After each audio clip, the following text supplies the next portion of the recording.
Hello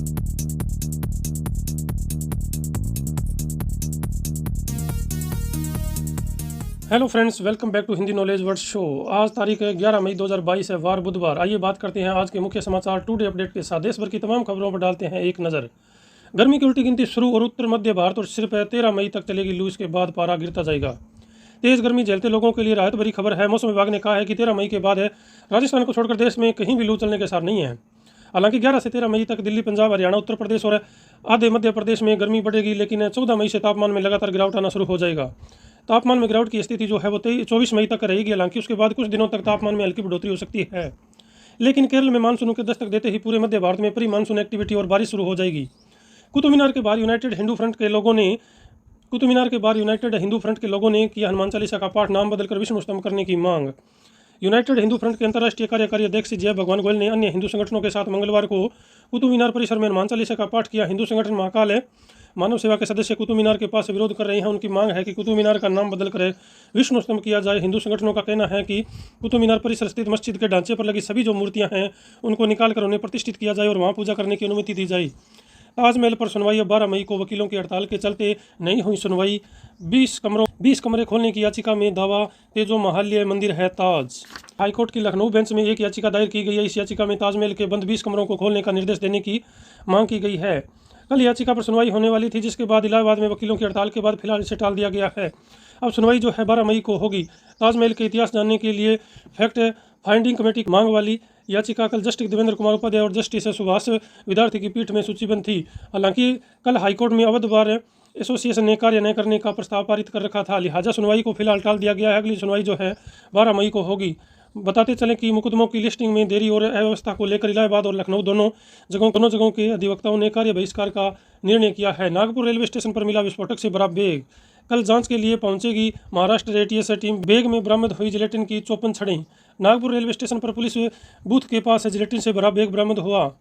कल इस मामले की जांच के लिए महाराष्ट्र एटीएस की टीम जो है वो नागपुर पहुंच गई थी। पुलिस को बैग के अंदर से जिलेटिन की 24 जिंदे छड़ें जो है वो बरामद हुई। जिलेटिन का इस्तेमाल कानूनी तौर पर खदानों में इस्तेमाल किया जाता है, लेकिन इस संदिग्ध बरामदगी के बाद अब जांच एजेंसी सतर्क हो गई है।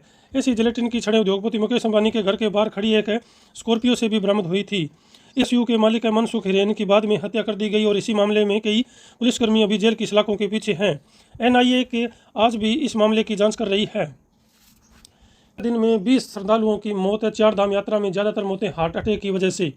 इनमें कई बीमार और बुजुर्ग श्रद्धालु शामिल है। उत्तराखंड में 3 मई से शुरू हुई 4 धाम यात्रा में अब तक जो है 20 श्रद्धालुओं की मौत हो चुकी है। इसमें से ज़्यादातर मौतें जो है वो हार्ट अटैक की वजह बताई जा रही है। इनमें एक नेपाली मजदूर भी है। सोमवार को यमुनोत्री और गंगोत्री धाम में 14 श्रद्धालुओं की मौत की खबर सामने आई थी। इनके अलावा केदारनाथ में 5 और बद्रीनाथ में 1 श्रद्धालु की मृत्यु की सूचना मिली है। इस तरह 6 दिन में 20 तीर्थयात्रियों की मौत ने यात्रियों और आयोजकों को प्रशासन की चिंता में डाल दिया है। 4 धाम मैदानी क्षेत्र में करीब 10,000 फीट और 12,000 फीट के बीच की ऊंचाई पर स्थित है। इतनी ऊंचाई पर चढ़ने वाले श्रद्धालुओं में ज़्यादातर वो लोग शामिल हैं जो या तो बुजुर्ग है या किसी दिल की बीमारी से जूझ रहे हैं। पंजाब पुलिस ने इंटेलिजेंस हेडक्वार्टर पर हमला, बिल्डिंग उड़ाने की साजिश। अंबाला से संदिग्ध हिरासत में, डीजीपी बोले धमाके में टीएनटी का इस्तेमाल। पंजाब पुलिस ने माहौली स्थित इंटेलिजेंस विंग के हेडक्वार्टर पर हमले में विस्फोटक के तौर पर ड्राई नाइट्रोटोल्यूटेन यानी कि टीएनटी का इस्तेमाल हो सकता है। इसका खुलासा पंजाब के डीजीपी वीके बावरा ने किया है। हमले के बाद मीडिया ने बातचीत में डीजीपी ने कहा है कि हेडक्वार्टर पर प्रोजेक्टाइल से हमला किया गया था। जिस वक्त हमला हुआ था कमरे में कोई नहीं था। इसका इम्पैक्ट भी दीवार पर आया। इस मामले में आतंकी हमले के एंगल पर डीजीपी ने कहा कि अभी इसकी जांच जो है वो चल रही है। पंजाब पुलिस ने एक अम्बाला में संदिग्ध को हिरासत में लिया है। इस पर धमाके करने का शक है। पंजाब पुलिस उसे अम्बाला से माहौली जो है वो ला रही है। पुलिस इंटेलिजेंस के सूत्रों से बड़ी जानकारी सामने आई है। इस हमले में इंटेलिजेंस हेडक्वार्टर की बिल्डिंग को उड़ाने की साजिश थी। निशाना चूक गया। विस्फोटक खिड़की के अंदर जाने की बजाय दीवार से टकरा गया। रक्षा विशेषज्ञों का मान रहे हैं कि अगर विस्फोटक सीधे कमरे में जाता तो बड़ा नुकसान हो सकता था। बग्गा की गिरफ्तारी पर 5 जुलाई तक रोक। हाईकोर्ट ने कहा कि दिल्ली में बीजेपी नेता के घर जाकर पूछताछ कर सकती है पंजाब पुलिस। दिल्ली के भाजपा नेता तजिंदर बग्गा की केस की मंगलवार को पंजाब एवं हरियाणा हाईकोर्ट में सुनवाई हुई। इस दौरान दिल्ली और हरियाणा में पंजाब पुलिस की डिटेंट करने पर बहस हुई। सुनवाई तकरीबन लगभग सुबह 11 बजे से शुरू हुई। दिल्ली पुलिस, हरियाणा और पंजाब सरकार के वकीलों का पक्ष सुनने के बाद हाईकोर्ट ने 5 जुलाई तक बग्गा को गिरफ्तारी करने पर रोक लगा दी है।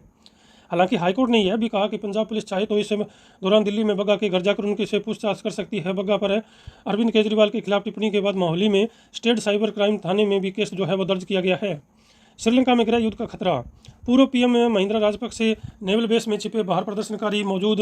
अब तक 8 की मौत। श्रीलंका में आर्थिक संकट के बाद पैदा हुए हालात उसे सिविल वॉर की तरफ धकेलने नजर आ रहे हैं। सोमवार को महिंद्रा राजपक्षे ने प्रधानमंत्री पद से इस्तीफा दे दिया था। इसके बाद वो नेवी के एक बेस में परिवार समेत छिप गए थे। बाहर प्रदर्शनकारी मौजूद है जो राजपक्षे को बाहर निकालने की मांग कर रहे हैं। उधर सोमवार को ही हिंसा में मरने वालों का आंकड़ा जो है मंगलवार को 8 हो गया है। श्रीलंका के बेकाबू हालात, सड़कों पर सेना और प्रदर्शनकारी भिड़े, कर्फ्यू नाकाम, मंत्रियों के आवास भी फूंके गए।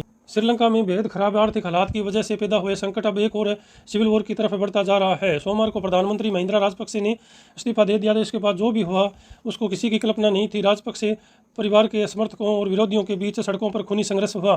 पुलिस ने राष्ट्रपति गोटाबाया राजपक्षे और उनके परिवार को भी साथ लिया। चीन की पाक को चेतावनी, बिजली बनाने का 300 अरब रुपये का पेमेंट करो नहीं तो बिजली सप्लाई बंद कर देंगे। पाकिस्तान में बिजली बनाने वाले चीनी कंपनियों ने सरकार को सोमवार को पेंडिंग पेमेंट करने का अल्टीमेटम दे दिया है। पाकिस्तानी सरकार को चेतावनी देते हुए कंपनियों ने कहा है कि सरकार या तो 300 अरब रुपये का भुगतान करे वरना हम बिजली सप्लाई बंद कर देंगे। कश्मीर की सना इरशाद को मिला पुलित्जर पुरस्कार 2022। बम बारूद के बीच की जिंदगी दिखाने के लिए मिला पुरस्कार। अनुच्छेद 370 पर भी दिया था बयान। पुलित्जर अवार्ड 2022 की घोषणा हो चुकी है। इस बार दिवंगत भारतीय पत्रकार दानिश सिद्दीकी के अलावा 3 और भारतीय पत्रकारों को सम्मानित किया गया है। रॉयटर्स के लिए काम करने वाली पत्रकार सना इरशाद, मट्टू अपित दवे और अदनान आबिदी को भी कोविड के दौरान उनकी खींची गई फोटो के लिए सम्मान किया गया है।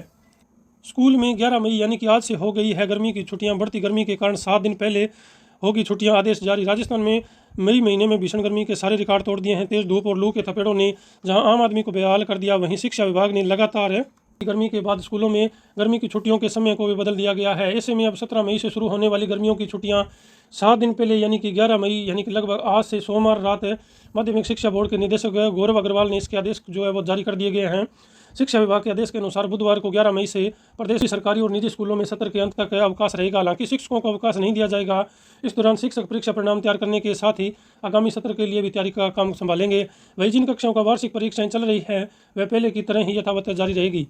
अगली खबर जो है वो है मौसम अपडेट सी। साइक्लोन आसानी आंध्र प्रदेश के लिए रेड अलर्ट जारी। विशाखापट्टनम में 23 और चेन्नई में 10 फ्लाइट्स जो है वो कैंसिल कर दी गई है। फिलहाल साल में पहले चक्रवाती तूफान आसानी ने मंगलवार को आंध्र प्रदेश के तटीय इलाकों में असर दिखाना शुरू कर दिया है। तेज हवाओं की वजह से मंगलवार को आंध्र प्रदेश के कई शहरों में बारिश ने दस्तक दे दी है। विशाखापट्टनम में भारी बारिश दर्ज की गई। विशाखापट्टनम और चेन्नई में कैंसिल की गई फ्लाइट। खराब मौसम की वजह से मंगलवार को आंध्र प्रदेश के विशाखापट्टनम एयरपोर्ट से उड़ान भरने और लैंड करने वाली 23 फ्लाइटें जो है वो कैंसिल कर दी गई है। वहीं चेन्नई एयरपोर्ट ने भी 10 फ्लाइटें जो है वो भी कैंसिल कर दी है। इसमें हैदराबाद, विशाखापट्टनम, जयपुर और मुंबई जाने वाली फ्लाइट्स जो है वो शामिल है।